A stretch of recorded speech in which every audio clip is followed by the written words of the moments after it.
Hi, my name's Paul Morton. I trust you can hear me. My wife and I have lived here in New Mexico about 20 years. And I'm a native. I've born a few years ago in Silver City. I don't know how many are native New Mexicans here. I'm a poet wannabe. I have a passion for the game of chess and the people that I run across in playing that game. And my wife and I started a chess group there at Meadowlark.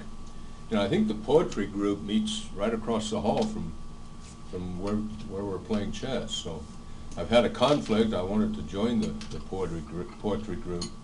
I have a short poem. Sitting here listening to all this great poetry, I kind of rewrote this,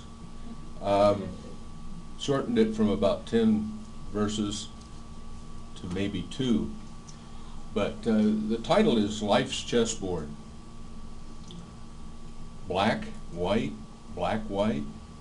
row on row of sheltered might is resting there alone on dusty shelf and idle throne. Bishop, knight, rook and queen, a mighty king with humble pawn is seen.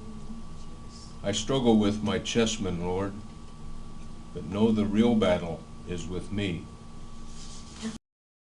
So I think, first of all, I'll read the first poem I ever wrote. As I told you from that class, where we had to start out with Once I Was.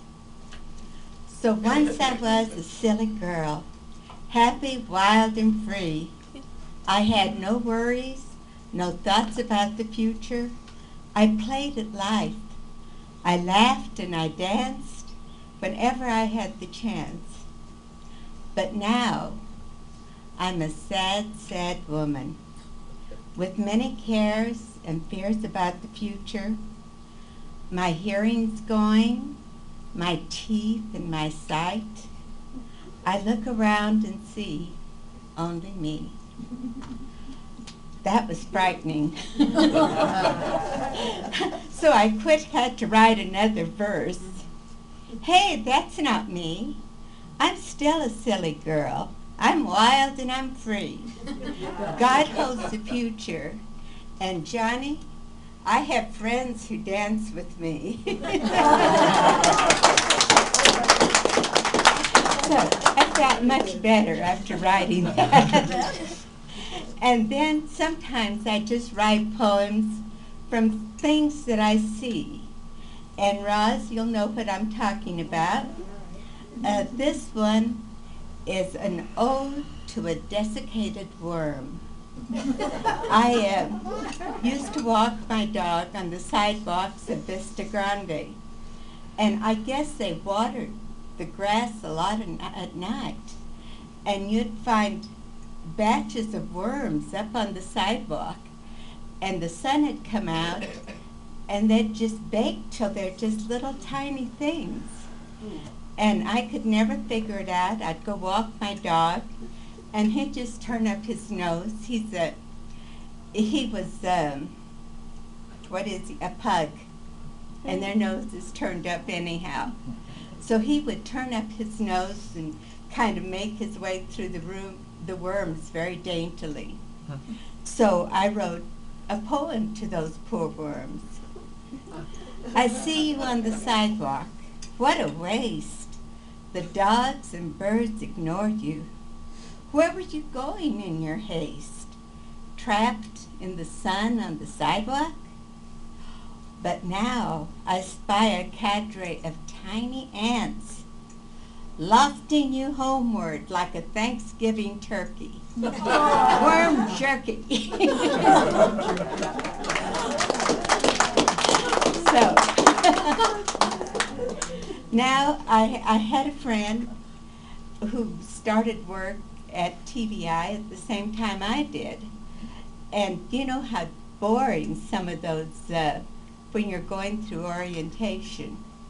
So he was sitting next to me, and we'd do hangman games when we were supposed to be working or listening.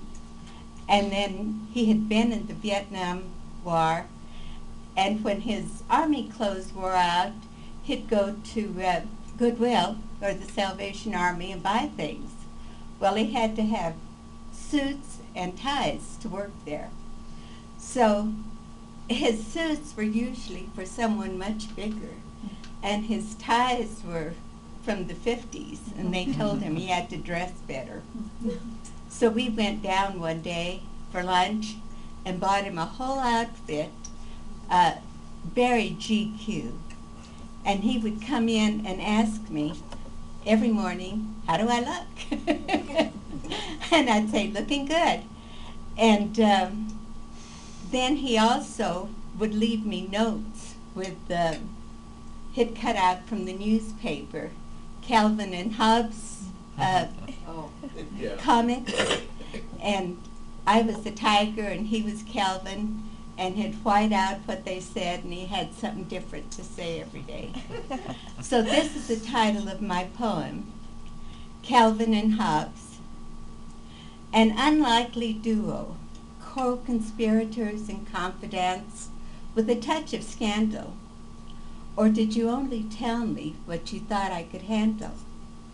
You never forgot my birthday, though we didn't speak for 8 years. Torn apart by Danny's jealousy and Rush Limbaugh's jeers.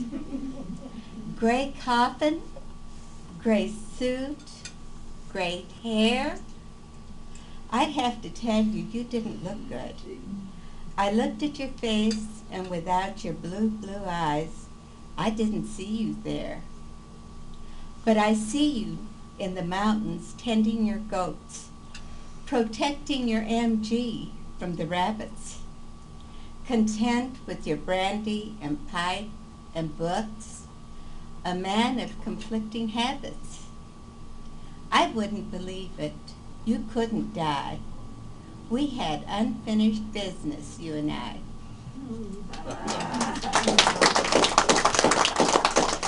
And then, how many of you have middle-aged children? Anyone besides me? This is a hard time for them, with jobs floating away and companies closing, and times when they're getting ready to retire, as AARP well knows. Sometimes the retirements aren't there anymore. So this is my prayer to my middle-aged children. O Holy Father, help my children. I can't go where they have gone. I can't kiss away their heartaches like I did when they were young. I can't watch them while they sleep and make sure that they're warm. Holy Father, you did guide me. You have always shown the way. Light the path before them. Hold them close to you this day.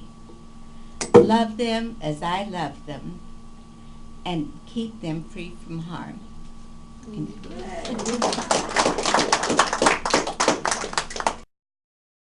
This is entitled An Oration.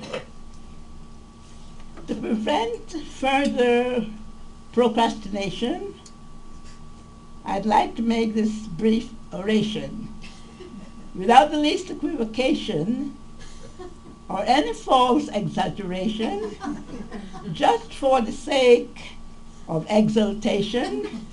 I hope to win your approbation.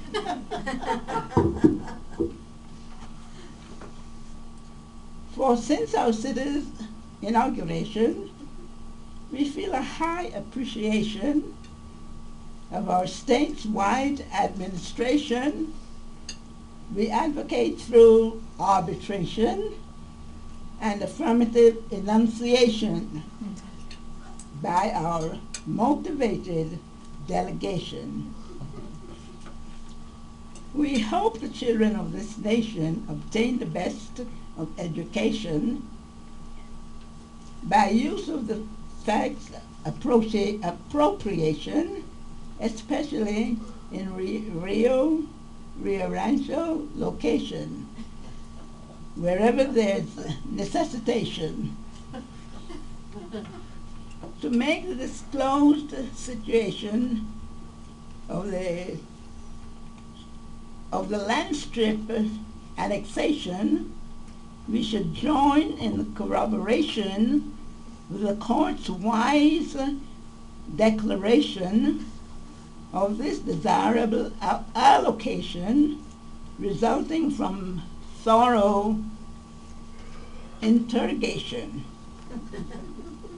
We trust that all in unification observe a judicial evaluation the noted facts of this ratification and strive with utmost dedication to build an upright, powerful nation. So please accept my oration.